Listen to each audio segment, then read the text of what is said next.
Welcome to Tamil travel. இந்த எபிசோட்ல நம்ம என்ன பார்க்க போறோம் அப்படின்னா Maharishi tours and travels which is in Egmore Pandian இருக்கு. அவங்க வந்து there one of the leading tours and travel operators in Chennai from Egmore சென்னையில். அவங்க வந்து என்ன பண்ணுறாங்கன்னு கேட்டிங்கன்னா இந்த international tours and packages visa வாங்குறதுலேருந்து டூர் பிளான் பண்ணி விசா அரேஞ்ச் பண்ணி உங்களுக்கு ஹோட்டல் புக்கிங் ட்ராவல் எல்லாமே end to end from airport to airport கம்ப்ளீட்டாக இந்த சர்வீஸ் வந்து அவங்க ப்ரொவைட் பண்ணியிருக்காங்க. There is business for a long time. We are going to meet Mr. Ganesh, who is the general manager of the company. Welcome, Mr. Ganesh. Welcome to Tamil Travel. Welcome. So, இப்போ நீங்கள் வந்து சென்னையில் எக்மோரில் இருக்கீங்க.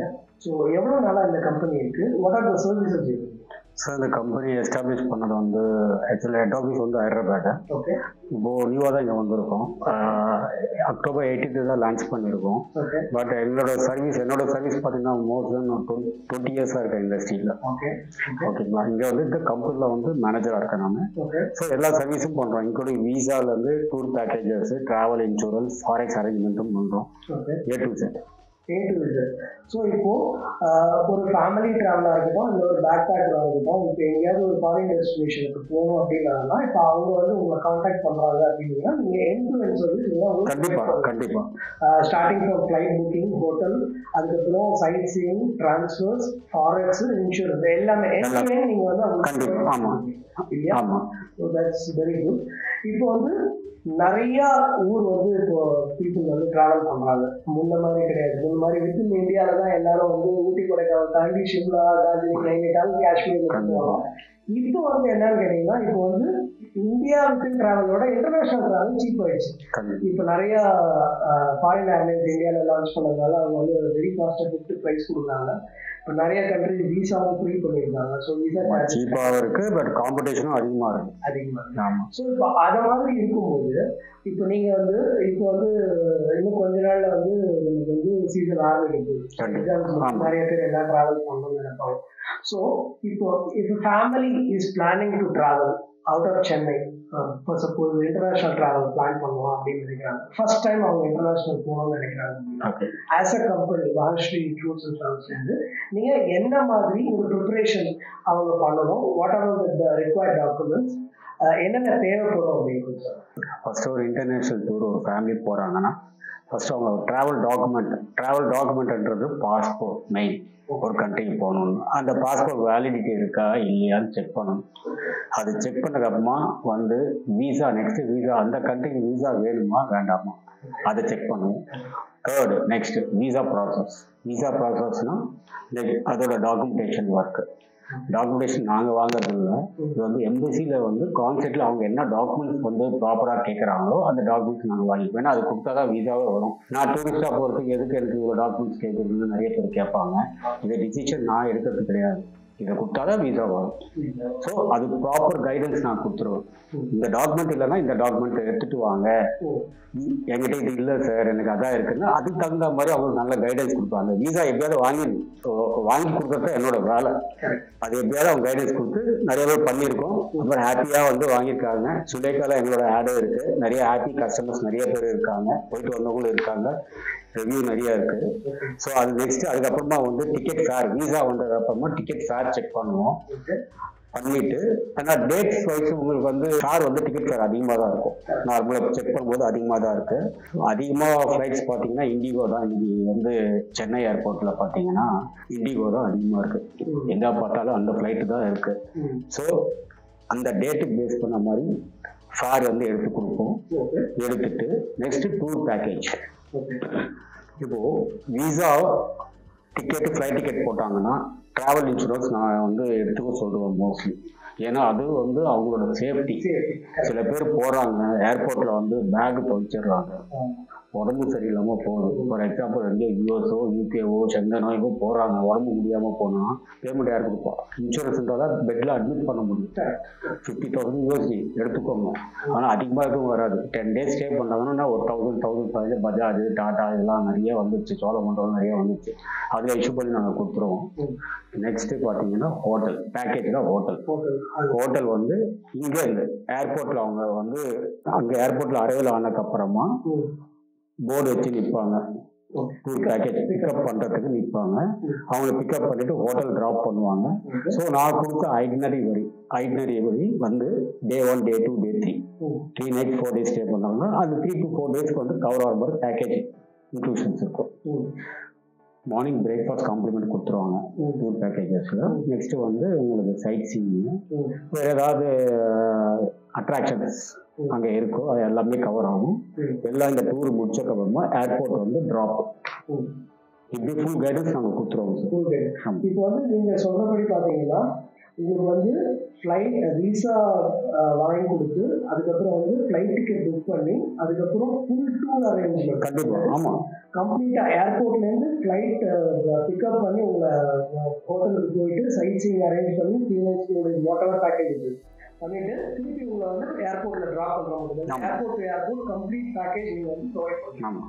இதுல வந்து நீங்க இன்சூரன்ஸும் medical health இன்சூரன்ஸும் நீங்க provide பண்ணுவீங்க. ஆமா, ப்ரொவைட் பண்ணுவோம். So it is a complete overall package நீங்க கொடுப்பீங்க. இதே மாதிரி குரூப் ஃபார் எக்ஸாம்பிள் ஒரு ஃபேமிலினா வந்து இல்லை ஒரு 20 பேர் 30 பேர் ஒரு குரூப்ல வந்து டிராவல் பண்றாங்கன்னா நான் வந்து ஒரு பர்சன் ஆர்கனைஸ் பண்ணி அனுப்புறேன் எங்க ஆஃபீஸ்ல. ஆமா, ஏன்னா இப்போ அந்த 30 பேர் அந்த குரூப்ல வந்து பாத்தீங்கன்னா லாங்குவேஜ் ப்ராப்ளமா இருக்கும்.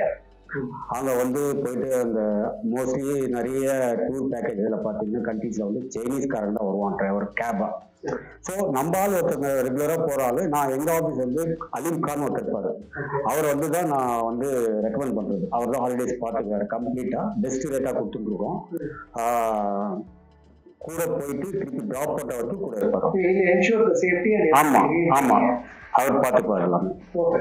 ஸோ இப்போ வந்து நிறைய இன்டர்நேஷ்னல் டெஸ்டினேஷன்ஸ் இருக்கு. ஸோ இப்போ இந்த இன்டர்நேஷ்னல் டெஸ்டினேஷன்ஸில் போகும்போது உங்களுக்கு மோஸ்ட் ப்ரிஃபர்டு டெஸ்டினேஷன்ஸ் ஒரு 3-4 டெஸ்டினேஷன்ஸ் இருக்கும். நம்ம இந்தியன்ஸ் போகணும்னு நினைக்கிற இடம் நிறையா இருக்கும் apart from US and UK. So இது நீங்கள் வந்து எது most wanted destination? Most wanted destination பார்த்தீங்கன்னா அது அதிகமாக போகிறது வந்து வீசா வந்து கொஞ்சம் ஃப்ரீ பண்ண கண்ட்ரிஸ் இன்னைக்கு நிறைய பண்ணியிருக்காங்க. எந்தெந்த கண்ட்ரிஸ்? வியட்நாம் இல்லை, கம்போடியா கிடையாது, ஓகேங்களா, மலேசியா கிடையாது, தாய்லாந்து கிடையாது. ஸோ சவுத் ஆப்பிரிக்கா சில பேர் பண்ணியிருக்காங்க, பட் அதெல்லாம் யாரும் போகல. இதுக்கு இப்போ அதிகமாக போகிறது பார்த்தீங்கன்னா தாய்லாந்து தான். தாய்லாந்து இப்போன்னு கிடையாது, எப்பவுமே அதிகமாக தான் போவாங்க. ஆமாம், தாய்லாந்து அதிகமாக போகிறாங்க. வீசா ஃபீஸ் கிடையாது. ஃப்ளைட் காஸ்ட் கொஞ்சம் அதிகமாக இருக்குது. இப்போ ரீசெண்டாக கூட நாங்கள் வந்து ஒரு 33,000 பேக்கேஜ் போட்டிருந்தோம். 3 nights 4 days இன்க்ளூடிங் டிக்கெட்டோட ஃப்ரம் ஹைதராபாத். என்னோட ஹைதராபாத் டீம், எங்கள் டீம் வந்து போட்டுருந்தாங்க. அதுவும் போயிட்டு வந்துட்டாங்க. மோர் தென் 200 பீப்புள்ஸ் போயிட்டு வந்துட்டாங்க. நெக்ஸ்ட் இப்போ கோவா ட்ரிப்பு ஒன்று போட்டிருக்கோம். 7,000 rupees up and down flight cost. நாங்கள் அதையும் கொடுத்துருக்கோம். ஸோ இது மாதிரி வந்து நிறைய ஆஃபர் நாங்கள் கொடுத்துட்டு தான் இருக்கோம். என்னோட ஸ்டேட்டஸில் நான் இன்னும் போட்டுன்னு தான் இருக்கேன். ஸோ இப்போ வந்து மோஸ்ட் ப்ரிஃபர்டு டெஸ்டினேஷன் அப்படின்னு சொல்லும்போது இப்போ வந்து பேங்காக், தாய்லாந்து ரீசன் பார்த்தீங்கன்னா ஒன்று வீசா இப்போ இல்லை. முன்னாடி வந்து வீசா சார்ஜ் பண்ணியிருந்தாங்க, இப்போ வீசா இல்லை, அதனால நிறைய பேர் போகிறாங்க. அங்கே சுற்றி பார்க்கறதுக்கு நிறைய இடம் இருக்கு. உங்களுக்கு வந்து ரொம்ப கலர்ஃபுல் அண்ட் வைப்ரண்டான பிளேஸ் இது. ரெண்டாவது இங்கே வெரி நியர்பைல இருக்கு, 3.5 hours. ஸோ இது மாதிரி நிறைய அட்வான்டேஜ் இருக்கிறதுனால so that is one country which you would say that is most wanted.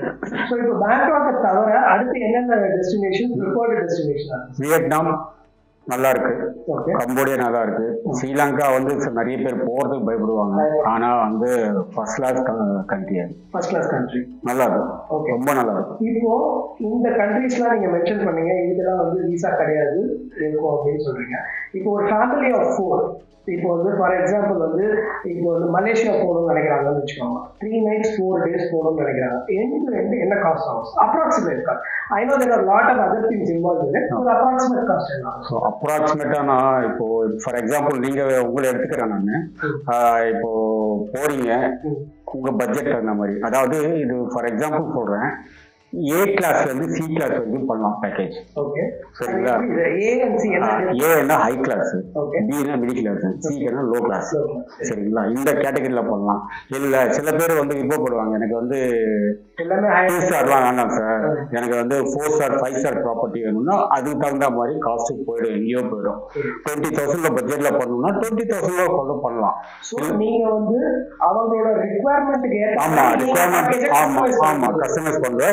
அவங்க ரெக்குவயர்மெண்ட் ஏற்ற மாதிரி தான் பண்ண முடியும். அப்படிதான் நாங்கள் பண்ணிட்டு இருக்கோம். ஸ்டாண்டர்டா இந்த ரேட்டு நான் வந்து ஆமா கிடையாது. ஒரு 20,000 இந்த பேக்கேஜ் வந்து நான் ஆடு கொடுக்கறது கிடையாது. சரிங்களா, 20,000 ஆட்ல நான் வந்து உங்களுக்கு போயிட்டு பட் அதெல்லாம் வந்து பண்றாங்க, நிறைய இடத்துல பண்றாங்க. பட் நீட்னஸ் கிடையாது. ஃப்ராங்கா சொன்னா நீட்னஸ் கிடையாது. அவங்க கொண்டு போற இடத்துக்கு தான் அவங்க போகணும். இப்படிதான் காட்டி இப்படிதான் கொண்டு வராங்க. ஹோட்டல் நல்லா இருக்குமா இல்லையான்னு கூட தெரியாது. அந்த காஸ்ட் தகுந்த மாதிரி இருக்கும் அந்த ஹோட்டல். நான் இங்க இருந்து கஸ்டமர்ஸ் வந்து அவங்க சாட்டிஸ்பேக்ஷன் தகுந்த இந்த ஹோட்டல் நான் கொடுக்குறேன்னு சொல்லிட்டு அவங்களே இப்போ எல்லாம் வர ஆளுங்க எல்லாருமே கஸ்டமர்ஸ் வந்து ஒன்றும் தெரியாம யாரும் வரல. எல்லாருமே சர்ச் பண்ணி கூகுள்ல போய் எல்லாமே சர்ச் பண்ணி இந்த ஹோட்டல் நல்லா இருக்கா நல்லா இல்லையா, அங்க என்னென்ன இருக்கு பக்கத்துல எல்லாமே வந்து செக் பண்ணிட்டு தான் வராங்க. ஸோ அதனால வந்து கொடுக்கறது நாங்க கம்ப்ளைண்ட்ஸ் வரக்கூடாதுன்னு சொல்லிட்டு ப்ராப்பரா பண்ணிடுறது எல்லாமே. ஸோ இப்போ நீங்க வந்து மலேசியா சொன்னீங்க, பேங்காக் சொன்னீங்க, கம்போடியா, வியட்நாம் இதெல்லாம் அப்படின்னு சொன்னீங்க. ஸோ இந்த கண்ட்ரீஸ்க்கெல்லாம் விசா கிடையாது, கரெக்டுங்களா? விசா கிடையாது. ஒரு காஸ்ட் எஃபெக்டிவ் பட்ஜெட்ல நம்ம கொண்டு வர முடியும். இஃப் சப்போஸ் யாராவது சிங்கப்பூர் போகணும்னு கேட்கறாங்க, இல்ல வந்து துபாய் போகணும்னு கேட்கறாங்க, இந்த கண்ட்ரீஸ்க்கெல்லாம் விசா நம்ம அப்ளை பண்ணி வாங்கிட்டு தான் போகணும். ஸோ இப்போ சிங்கப்பூருக்கோ துபாய்க்கோ ஒருத்தர் போகணும்னு நினைக்கிறாரு அப்படின்னா, what would be the normal time period for getting visa?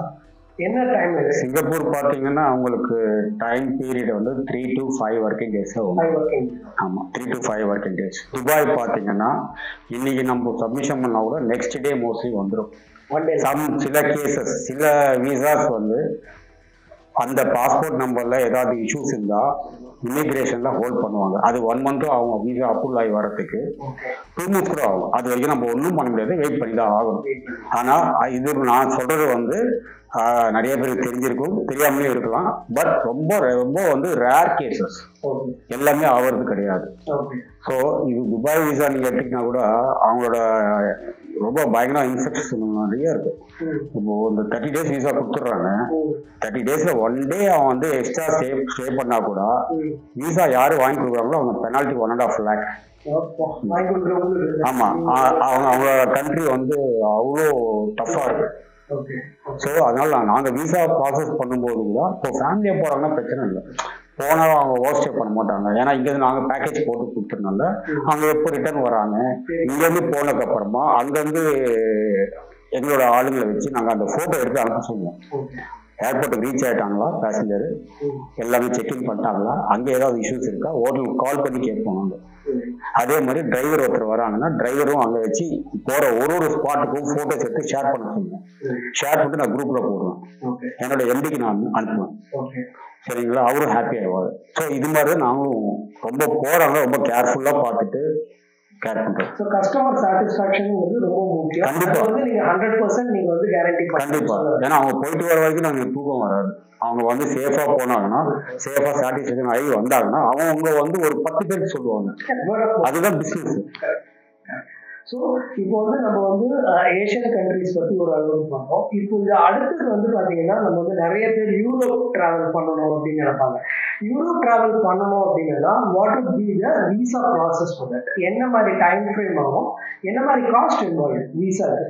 இப்போ வந்து ஒரு 7 nights 8 days இல்லை ஒரு 10 nights 11 days போகணும், யூரோப் சுற்றி பார்க்கணும் போகிறாங்க அப்படின்னா விசா ப்ராசஸ் என்ன, எவ்வளோ காஸ்ட் ஆகும்? விசா ப்ராசஸ் பார்த்தீங்கன்னா யூரோப் ஷெங்கன் கண்ட்ரிஸ் எடுத்துக்கோங்க. ஷெங்கன் வந்து நிறைய இருக்கு, இட்டலி, ஸ்வீடன் சொல்லிட்டு போகலாம். ஸோ இதோட விசா ப்ராசஸ் பார்த்தீங்கன்னா உங்களுக்கு மேக்சிமம் வந்து 2 weeks. இந்த அப்பாயின்மெண்ட் கிடைக்கிறது தான் கொஞ்சம் டிஃபிகல்ட்டா இருக்கு. ஷெங்கன் கண்ட்ரீஸ்ல அப்பாயின்மெண்ட் கிடைக்கிறது ரொம்ப ரொம்ப டிஃபிகல்ட்டா இருக்கு. ஷெங்கன் கண்ட்ரி விசா வச்சு லண்டன் போகலாமா? அது போக முடியாது. லண்டன்ன்றது வேற, ஷெங்கன்றது வேற. ஷெங்கன்ல வந்து மொத்தம் உங்களுக்கு 26 கண்ட்ரில இருந்து வரும்னு நினைக்கிறேன். இது லண்டன்ன்றது யூகே வந்து செப்பரேட் பார்ட். ஆமா, அது ஷெங்கன்ல வராது. ஓகே. ஸோ இப்போ இந்த ஷெங்கன் விசா வாங்கிட்டு இப்போ போறாங்க அப்படின்னா என்ன காஸ்ட் சார்? அந்த விசாக்கு என்ன அப்ராக்சிமேட் காஸ்ட்? அப்ராக்சிமேட்டா உங்களுக்கு 10,000 கிட்ட வரும். ஆமா, இந்த ஷெங்கன் கண்ட்ரிஸ் பாத்தீங்கன்னா மோஸ்ட்லி வந்து இங்க விஎஃப்எஸ் தான் கான்ட்ராக்ட் வாங்கியிருக்காங்க. ஸ்பெயின் வந்து செப்பரேட். ஸ்பெயின் விசா வந்து அதுவும் ஷெங்கன் தான், அது வந்து பிஎல்எஸ் பண்றாங்க, அவங்க பண்றாங்க. இது வந்து ஃபுல்லா எல்லாமே வந்து ஒன் டைம் பயோமெட்ரிக் பண்ணிட்டாங்கன்னா ஷெங்கன்ல அப் டு 5 years வரைக்கும் அது வேலிட். செகண்ட் டைம் வந்து டிராவல் ஏஜென்ட் வந்து அப்ளை பண்ணலாம். ஃபர்ஸ்ட் டைம் போறவங்களுக்கு டாக்குமெண்டேஷன் ஒர்க் மட்டும் நாங்க பண்ணி கொடுத்துருவோம், ப்ராப்பரா நான் பண்ணி கொடுத்துருவேன். விசா ரிஜெக்ட் ஆனாலும் வேற ஏதாவது இப்போ ஃபார் எக்ஸாம்பிள் ஜெர்மன் போறாங்க, ஏதோ கண்ட்ரி சென்டன் போறாங்க, விசா ரிஜெக்ட் ஆகுது, சரியான ப்ராப்பர் கைடன்ஸ் இல்லை அவங்களுக்கு. ஒன்ஸ் ரிஜெக்ட் ஆனது அப்புறமா என்னை தேடிட்டு வருவாங்க. அதுக்கப்புறமா நான் வந்து கொடுப்பேன், இந்த கண்ட்ரி போகாதீங்க, நீங்க டாக்குமெண்ட்ஸ் ஏன் மாதிரி வச்சிங்க, ஜஸ்ட் போகிறதுக்கு முன்னாடி ஒரு வாட்டி என்ன வெரிஃபை பண்ணிருக்கலாம்ல, நான் வந்து உங்களுக்கு கைடன்ஸ் கொடுத்துருப்பேன்ல. இப்போ ரிஜெக்ட் ஆன நான் உங்க சிஸ்டத்துல வந்து அப்டேட் பண்ணுவாங்க. அடுத்த விசா கண்ட்ரி நீங்க வந்து அப்ளை பண்ணும்போது சிஸ்டத்துல வந்து லிங்க் ஆகும், எல்லாமே வரும். ஸோ இது வந்து சரி பரவாயில்ல, இந்த டாக்குமெண்ட் நீங்க ஏன் வைக்கல, அப்போ இந்த கண்ட்ரி விசா இப்போதைக்கு பண்ணாதீங்க, வேற கண்ட்ரி விசா நம்ம அப்ளை பண்ணலாம். பிரான்ஸ் இருக்கிறது கொஞ்சம், பிரான்ஸ் வந்து கொஞ்சம் ஈஸியஸ்ட் வே விசா கிடைக்கிறதுக்கு. ஸோ அதோட டாக்குமெண்டேஷன் ப்ராப்பரா பண்ணிட்டு அனுப்பிச்சு விடுவேன். விசாவும் வந்திருக்கு, டிராவல் பண்ணியிருக்காரு, நிஜமாவே பண்ணியிருக்காரு. ஆக்சுவலா வந்து அவர் பண்ணது வந்து ஜாப் சர்ச் தான் பண்ணது. ஆனா ஜெர்மன் வந்து ரிஜெக்ட் ஆச்சு. அவர் உட்பி பார்க்கறதுக்காக போறாரு. நான் என்கிட்ட வந்தாரு, பிரான்ஸ் பண்ணேன், போனாரு, இன்னும் லண்டன்ல இது பிரான்ஸ்ல தான் இருக்காரு. ஸோ இந்த மாதிரி அசிஸ்டன்ஸும் நீங்க ப்ரொவைட் கண்டிப்பா. இப்போ ஒருத்தர் வந்து உங்களை அப்ரோச் பண்றாருன்னா அவரோட பாஸ்போர்ட்டை வெரிஃபை பண்ணிட்டு இந்த கண்ட்ரிக்கு இது ஒர்க் அவுட் ஆகுமா, இல்ல இந்த கண்ட்ரி பொறுத்துக்கு இப்படி போகலாம் அப்படிங்கிற அசிஸ்டன்ஸும் கண்டிப்பா நான் பண்றேன். பட் எல்லா கேட்டகரியும் பண்ணணும்னு சொல்ல முடியாது. ஏன்னா சிலது வந்து எலிஜிபிள் இருக்கும், அவர் ஒண்ணுமே ஒர்க் பண்ண மாட்டாரு, வீட்டுல உட்காந்து வேற ஏதாவது ஃப்ரீலான்சர் நான் பண்றேன் சார், எனக்கு பேங்க் பேலன்ஸ் இல்லை சார், நான் ஐடி ஃபைல் பண்ணல சார், என்கிட்ட எந்த டாக்குமெண்ட் இல்லை சார், அது மாதிரி கேட்டகரிலாம் எதனால எதுவும் பண்ண முடியாது. ப்ராப்பரா இருக்கணும் எல்லா டாக்குமெண்ட். இப்போ நீங்க இங்க சொன்னதுனால நான் கேட்கிறேன், பார்க்கறவங்களுக்கு தெரியணும்னு. இப்போ பேசிக்கா வந்து நம்ம வந்து விசாக்கு அப்ளை பண்ணும்போது ஒரு சில கண்ட்ரிக்கு வந்து உங்களோட பாஸ்போர்ட்டும் போட்டோகிராஃபும் இருந்தால் போதுங்கிற மாதிரி இருக்கு. சில கண்ட்ரிக்கு வந்து நிறைய டீடைல் கேட்கறாங்க. ஆமா. ஸோ இப்போ அந்த மாதிரி டீடைல்னா என்னென்ன டாக்குமெண்ட்ஸ் மெஜாரிட்டியா என்னென்ன தேவைப்படும் சொன்னீங்கன்னா பார்க்கறவங்களுக்கு ஈஸியா இருக்கும். கண்டிப்பா. இப்போ ஷெங்கனே எடுத்துக்கலாம். நம்ம ஷெங்கன் எடுத்துக்கிட்டீங்கன்னா ப்ராப்பரா அவங்க ஜென்ரல் டாக்குமெண்ட்ஸ் தான், ஒன்றும் இல்லை. வேலிட் பாஸ்போர்ட் மினிமம் வந்து 6 months இருக்கணும். 6 monthsன்றது வந்து டிராவல் பண்ற டைம்ல இருந்து 6 months இருக்கணும்.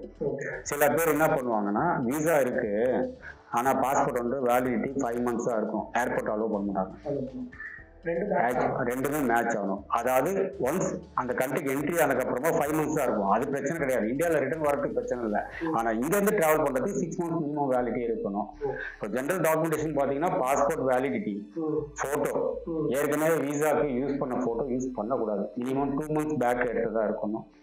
சரிங்களா? அதுக்கப்புறமா வந்து இப்போ நீங்க பிசினஸ் பண்றீங்கன்னா உங்களோட பிசினஸ் லெட்டர் பேட்ல டீட்டெயிலா எம்பசிக்கு ஒரு லெட்டர் ஒன்று வாங்கிடுவோம், ரிக்வெஸ்டேஷன் லெட்டர். அந்த கொடுக்குற லெட்டர்ல வந்து 2 address, அந்த கான்செப்டோட 2 address போட்டுட்டு, அப்புறம் வந்து உங்களை பத்தி டீட்டெயில்ஸ் கொடுப்பேன் நான் லெட்டர்ல கொடுத்துட்டு, பேசிக் டீட்டெயில்ஸ், என்ன பண்றீங்க, என்ன கம்பெனி ரன் பண்றீங்க, அது மாதிரி கொடுத்துட்டு, இன்ட்ரோடக்ஷன் கொடுத்துட்டு, என்ன டிராவல் பண்றீங்க, எங்க போறீங்க, டிராவல் டேட்ஸ், போற எக்ஸ்பென்சஸ் யார் பேர் பண்ணிக்கிறா, ஃபுல் லிஸ்ட் கம்ப்ளீட்டா கொடுத்துட்றேன். உங்களுக்கு என்னென்ன நீங்க கொண்டு போறீங்க, டாக்குமெண்ட்ஸ் என்க்ளோஸ் பண்ணிருக்கீங்க, விசா இஷ்யூ பண்ண சொல்லி லெட்டர் கிளியரா பிரீஃபா கொடுத்துருவேன்.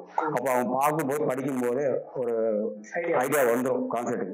சில பேர் கொடுக்குற லெட்டர்ல ரொம்ப ஒண்ணுமே இல்லாம இருக்கும், ஜென்ரலா இருக்கும். ஆனா அது மாதிரி நான் இது பண்ண மாட்டேன். எனக்கு ப்ராப்பரா நான் அப்படி அவங்களுக்கு அடிக்க தெரியலன்னா நான் ப்ரிப்பேர் பண்ணி கொடுப்பாங்க லெட்டர். அதுதான் சிக்னேச்சர் மட்டும் அவங்க போட்டு கொடுப்பாங்க. நான் லெட்டர் நான் கிளியரா நான் ப்ரிப்பேர் பண்ணி கொடுத்துருவேன். ஏன்னா நிறைய பேருக்கு தெரியாது, எப்படி அடிக்கணும் ஐடியாவே கிடையாது. ஏன்னா ரெகுலரா ஒரு கண்ட்ரி, ஒரு பாஸ்போர்ட்ல வந்து 10 countries 12 countries அவங்க டிராவல் பண்ணிட்டாங்கன்னா அவங்களுக்கு ஒரு ஐடியா இருக்கும். 2 times 3 times போறவங்களுக்கு கண்டிப்பா அந்த ஐடியா வராது. அதுக்கப்புறமா வந்து அவங்க பிசினஸ் பண்றாங்கன்னா ஜிஎஸ்டி காப்பி வாங்குவோம். அந்த ஜிஎஸ்டி காப்பியில வந்து 3rd பேஜ்ல அவங்க போட்டோவோட டிசிக்னேஷன் இருக்கும். சரிங்களா? அதெல்லாம் டேலி ஆகுதான்னு பார்ப்பேன். சில பேர் ஃபேக் ரிஜிஸ்ட்ரேஷன் கொண்டு வருவாங்க, அதெல்லாம் நான் வந்து கூகுள் ஓப்பன் பண்ணி அதை சர்ச் பண்ணி பார்ப்பேன். நான் இது நிஜமாவே வந்து இந்த கம்பெனி இருக்கா இல்லையா, ஃபேக்கா, இது எல்லாத்தையும் செக் பண்ணி ப்ராப்பரா. ஏன்னா இதெல்லாம் நான் ஏன் பாக்குறேன்னா, நான் பாக்குற வேலை தான் அங்கேயும் உள்ள பார்ப்பாங்க. ஆமா ஆமா ஆமா அதனால நானும் பார்த்துருவேன். பார்த்துட்டு ஐடி மெயினா ஃபைல் பண்ணியிருக்கணும்.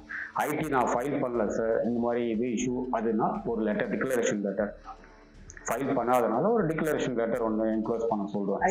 ஐடினா இப்போ யூஷுவலா வந்து லாஸ்ட் இயர் ஐடி இருந்தா போதுமா, லாஸ்ட் 3 இயர்ஸ் ஐடி? ஆமாம், லாஸ்ட் 3 இயர்ஸ் ஐடி வேணும். 1 இயர் அது நடுவில் ஏதாவது ஃபைல் பண்ணோம்னா டிக்ளரேஷன் சேஃபர் சைட் நான் என்க்ளோஸ் பண்ணுறேன். ஸோ பேங்க் ஸ்டேட்மெண்ட் ஒரிஜினல் வச்சுருவேன். Last 6 months up to date with credit card statement கூட இல்லை கிடையாது. அது வந்து இட்டலிக்கு இதுக்கு கிடையாது, சில கண்ட்ரிக்கு கிடையாது. அப்புறம் வந்து இது bank statement 6 months up to date. அந்த பேங்க் ஸ்டேட்மெண்ட் யார் வேணாலும் வைக்கலாம், சரிங்களா? பேங்க் ஸ்டேட்மெண்ட் வந்து டிரான்சாக்ஷன் பர்ஃபெக்டாக இருக்கணும். இந்த 1 rupee 2 rupees ஜிபே பண்ணுறது அதெல்லாம் எப்படின்னா இது எது கொடுத்தாலும் வாங்கிப்பாங்க. ஆனால் அதெல்லாம் வந்து கொஞ்சம் பண்ண மாட்டாங்க எம்பசியில். இதெல்லாம் ஏன்னா ஒரு பிஸ்னஸ் பர்சன்றது வந்து அது thousandsல lakhsல வந்து டிரான்சாக்ஷன்ஸ் இருந்தால் கண்டிப்பாக வீசா வரதுக்கு சான்சஸ் இருக்குது. அதே மாதிரி பேங்க் பேலன்ஸ் வந்து மினிமம் ஷெங்கன் கண்ட்ரிக்கு ஒரு வந்து 3 to 4 lakhs பேலன்ஸ் சடன் டெபாசிட்லாம் ஆகக்கூடாது. டிரான்சாக்ஷன் வந்து அதில் பேலன்ஸ் வந்து நீங்கள் காட்ட வேண்டியிருக்கும். அப்புறம் hotel as usual hotel booking ஒரு 10 days போடுறீங்கன்னா அந்த 10 days கவர் ஆகிற மாதிரி இன்சூரன்ஸும் 10 days இருக்கணும் கண்டிப்பாக. ரிட்டர்ன் டிக்கெட் அந்த 10 days காட்டுறோம்னா அந்த 10 daysக்கும் அந்த 10 days ரிட்டர்ன் இதுவும் ஹோட்டலும் ட்ராவல் இன்சூரன்ஸும் டேட்ஸும் மொத்தமாக எல்லாமே டேலியை மேட்ச் ஆகணும். மேட்ச் ஆனால் தான் இருக்கும். அது 1 day இல்லை இது மேலே கீழே இருந்தால் கூட உள்ள வாங்க மாட்டாங்க விஎஃப்எஸ்ல. எல்லாமே பர்ஃபெக்டா மேட்ச் ஆகும். எல்லாம் பர்ஃபெக்டா மேட்ச் ஆகும். இதுதான். மற்றபடி ஹவுஸ் ப்ராப்பர்ட்டி இதெல்லாம் இது வந்து இந்த கண்ட்ரிக்கு வந்து தேவை கிடையாது. யூஎஸ் வந்து யூஎஸ் நெக்ஸ்ட் வந்து யூஎஸ் பார்த்தீங்கன்னா யூஎஸ்க்கு வந்து டாக்குமெண்டேஷன் ஒர்க்கே கிடையாது. நீங்க டாக்குமெண்ட்ஸ் எதுவும் கொண்டு போக தேவையில்லை இன்டர்வியூ போகும்போது. சும்மா ஒரு சேஃபர் சைடு நீங்க அந்த ஆன்லைன் பண்ண DS 160 ஃபார்ம் அக்னாலஜ்மெண்ட் அப்போ பேமெண்ட் பண்ண ரிசிப்ட் அப்பாயின்மெண்ட் கன்ஃபர்மேஷன் இதெல்லாம் ஒரு ஃபைல் போட்டு உங்க ஒரிஜினல் பாஸ்போர்ட் வச்சுட்டு இன்டர்வியூ. ஏன்னா ஜஸ்ட் அவன் வந்து 5 minutes தான் எடுப்பாங்க கவுண்டர்ல. உங்க பின்னால வந்து 20 பேர் உட்காந்துருப்பாங்க சேர்ல. இப்போ உங்களுக்கு ஃபார் எக்ஸாம்பிள் அவன் வந்து ஒரு 1 hour டாக்குமெண்டேஷன் எல்லாம் செக் பண்ணா 1 hour ஆகும். அந்த 1 hourன்றது அப்போ 20 பேர் உட்காந்துருக்காங்க எவ்வளவு நேரம் ஆகும். அதனால வந்து ஃபேஸ் டு ஃபேஸ் இன்டர்வியூ தான். அந்த ஃபேஸ்லயே வந்து அவங்க கேட்குற கொஸ்டின்ஸ் நீங்க கரெக்டாக ஆன்சர் பண்ணிட்டீங்கன்னா அவங்களுக்கு சாட்டிஸ்ஃபேக்ஷன் இருந்தால் விசா கிராண்ட்னு சொல்லுவாங்க கவுண்டர்ல. இல்லைன்னா யூ ஆர் நாட் எலிஜிபிள் முடிஞ்சிச்சாங்க. ஸோ இதுதான் ஒரு கண்ட்ரி ஒரு ப்ரொசீஜர். ஸோ இப்போ நீங்கள் விசா வந்து ஏஷியன் கண்ட்ரீஸ்க்கு யூஎஸ்க்கு சொல்லிட்டீங்க, லண்டன் போகிறதுனால என்னங்கிறது நீங்கள் ஒரு அவுட்லைன் சொல்லிட்டீங்க. இப்போ நிறைய பேர் வந்து இப்போ சைனா வந்து திருப்பி ஓப்பன் அப் ஆகுது. அங்கே இருக்கிறவங்க டிராவல் பண்ணுறாங்க, இங்கேருந்து போய் பண்ணுறவங்க. ஏன்னா இப்போ சைனாவில் வந்து நிறைய பேர் வந்து இங்கேருந்து சைனாவில் போய் ப்ராடக்ட் இம்போர்ட் பண்ணி பிஸ்னஸ் பண்ணுறவங்க நிறைய பேர் இருக்காங்க. இப்போ சைனாவும் ஓப்பன் ஆகிடுச்சு அப்படிங்கிறதுனால இங்கேருந்து அங்கே போய் நிறைய பேர் பிஸ்னஸ்க்காக போகிறாங்க. இப்போ சைனாவுக்கு போகிறதுக்கு இந்த விசா ப்ராசஸ் என்ன? இது ரொம்ப ஈஸியாக கிடைக்குமா இல்லை கஷ்டமா? இப்போ ஹாங்காங்கும் சைனாவோட சேர்ந்துச்சு டிக்ளேர் பண்ணிட்டாங்க. ஸோ ஹாங்காங் போயிட்டு நிறைய பேர் சைனா போகிறதுக்கும் நிறைய பேர் பண்ணுறாங்க. அங்கேருந்து த்ரூ போகிறாங்க. ஸோ இந்த சைனா போகிறது இந்த ஹாங்காங் போகிறது இது எப்படி? இது ஈஸியா கஷ்டமா? ஒரு பிஸ்னஸ்க்காக போகிறதுக்கோ இல்லை ஃபேமிலியோட போகிறது இது சேஃபா? இதை பற்றி ஒரு டீட்டெயிலாக சொல்லணும். சைனா வந்து மோஸ்ட்லி டூரிஸ்டாக வந்து போகிறது ரொம்ப ரேர் தான். ஃப்ராங்காக சொல்ல போனோம். ஃபேமிலி விசிட் சைனாவில் அங்கே அவங்க ரிலேட்டிவ்ஸ் ஃபேமிலி ஃப்ரெண்ட்ஸ் யாராவது இருந்தாங்கன்னா அவங்க பார்க்கறதுக்காக போவாங்க. அதிகமாக போகிறது பிஸ்னஸ் கேட்டகரி. ஸோ முன்னாடி பார்த்தீங்கன்னா சைனாக்கு வந்து பயோமெட்ரிக் கொண்டு வந்தாங்க. பயோமெட்ரிக் பண்ணாதான் அந்த பயோமெட்ரிக் டேட்ஸ் கூட கிடைக்கிறதுக்கு ரொம்ப கொஞ்சம் டஃப்பாக தான் இருந்தது. 1 month கேப் அந்த இதில் தான் இருந்தது. இப்போ வந்து ரிமூவ் பண்ணிட்டாங்க. இப்போ கிடையாது. ஓகேங்களா? பட் சப்மிஷனுக்கு அப்பாயின்மெண்ட் எடுக்கணும். அப்பாயின்மெண்ட் டிராவல் ஏஜென்ட்டே வந்து அப்ளை பண்ணலாம். டாக்குமெண்டேஷன் ஒர்க்குன்னு பார்த்தீங்கன்னா ஆஸ் யூஷுவல் டாக்குமெண்ட் தான். நான் முன்னாடி என்ன சொன்னனோ அது. ஆனால் அவ்வளோ டாக்குமெண்ட் எதுக்கு தேவை கிடையாது. பாஸ்போர்ட்டு, டிக்கெட்டு, ஹோட்டல் ஸ்டே, அங்கேருந்து வந்த invitation letter with seal and signature, சைனாவோட சீல் வித் சிக்னேச்சரோட வரணும் அந்த சைனாவோட கவுண்டர் பார்ட்லேருந்து. அப்புறம் அந்த சைனா கம்பெனியோட ரெஜிஸ்ட்ரேஷன் காப்பி, இந்த லோக்கல் கம்பெனியோட இந்தியன் கம்பெனியோட ரெஜிஸ்ட்ரேஷன் காப்பி வச்சு அப்ளை பண்ண வேண்டியது தான். அதிகமான டாக்குமெண்ட் எதுவும் கிடையாது. விசாக்கு அப்ராக்சிமேட்டாக ஒரு 9,000 10,000 கிட்ட வருங்க. விசா ஃபீன்றது வந்து எந்த கண்ட்ரிக்கும் வந்து ஸ்டாண்டர்ட் கிடையாது. ஃபர்ஸ்ட் ஆஃப் ஆல் அது வந்து எல்லாரும் தெரிஞ்சுக்கணும். நான் வந்து போன மாதம் தான் சைனா விசா பண்ணேன். 7,000 தானே ஆச்சு. என்னங்க நீங்கள் 9,000 சொல்றீங்கன்னா அது நான் சொல்ல எம்பசியோட நீங்கள் வேணால் எல்லாமே வெப்சைட்டில் கூட சைனாவோட டைரக்ட் எம்பசியோட வெப்சைட் ஓப்பன் பண்ணி கூட நீங்கள் வந்து செக் பண்ணிக்கலாம். பட் அவனோட காஸ்ட்னு ஒன்று போடுவான். இது வந்து விஎஃப்எஸ் த்ரூ விஎஃப்எஸ் மூலமாக நாங்கள் போகிறதுனால எங்கள் சர்வீஸ் சார்ஜோட விஎஃப்எஸ்ல சர்வீஸ் சார்ஜ் அதிகமாக இருக்கும். எங்களுக்கு அதிகமாக பார்த்தீங்கன்னா 750 800 அந்த ரேஞ்சு தான். ப்ளஸ் சைனாக்கு டெல்லி அனுப்புகிறோம். அதோட ப்ளூ டாட் கொரியர் சார்ஜஸ் எல்லாருக்குமே தெரியும், 500 rupees. உங்களுக்கு அப்படி நான் பிரேக்கப் நான் மொத்தமாக சொல்லணும் உங்களுக்கு அதிகமாக தெரியும். ஆனால் நான் என்னோட பிரேக்கப் கொடுக்கும்போது கம்மியாக தான். ஸோ இப்போ நீங்கள் சைனாக்கு வந்து பிஸ்னஸ்க்காக நிறைய பேர் போகிறாங்க. இப்போ அங்கேயிருந்து இன்விடேஷன் லெட்டர் வேணும் விசா கேட்கறதுக்கு அப்படின்னு சொல்லுவாங்க. இப்போ ஒரு ஃபர்ஸ்ட் டைம் வந்து சைனாக்கு ட்ராவல் பண்ணுறாருன்னு வச்சுக்கோங்க. இப்போ ஒரு பிஸ்னஸ் தெரிஞ்சுக்கிறதுக்கு பிஸ்னஸ் ஒரு கேண்டன் ஃபேர் நடக்குது. கேண்டன் ஃபேர்ல பார்ட்டிசிபேட் பண்ண போறாரு. அங்கே எப்படி இருக்கு என்ன தெரிஞ்சுக்கிறதுக்காக போறாரு. ஸோ அவருக்கு இன்விடேஷன் லெட்டர்லாம் இருக்காது. ஸோ அப்படி இருக்கும்போது அவர் விசா அப்ளை பண்ணும்போது அவர்கிட்ட வந்து ஹோட்டல் புக்கிங் இருக்கும், அதுக்கப்புறம் ரிட்டர்ன் டிக்கெட் இருக்கும், வேற பேங்க் ஸ்டேட்மெண்ட் எதாவது இருக்கும். இதை வச்சு அவருக்கு விசா கிடைக்குமா? போதும். அந்த மாதிரி இப்போ அங்க எக்ஸிபிஷன் ஃபேர் வந்து நடக்குதுன்னா அந்த அந்த ரெஜிஸ்ட்ரேஷன்லாம் கொடுக்க மாட்டாங்க. சரிங்களா? இவர் வந்து ஆன்லைன்ல பண்ணிருப்பாரு, ப்ராசஸ் பேமெண்ட் பண்ணிட்டு அது பண்ணிருப்பாரு. அந்த இன்விடேஷன் வந்திருக்கும், இவருக்கு நேம்ல வந்திருக்கும். அதை வச்சு பண்ணலாம். பண்ணிட்டு இவருக்கு பாஸ்போர்ட், போட்டோ, அப்புறம் ஆன்லைன் அப்ளிகேஷன் ஃபார்ம்.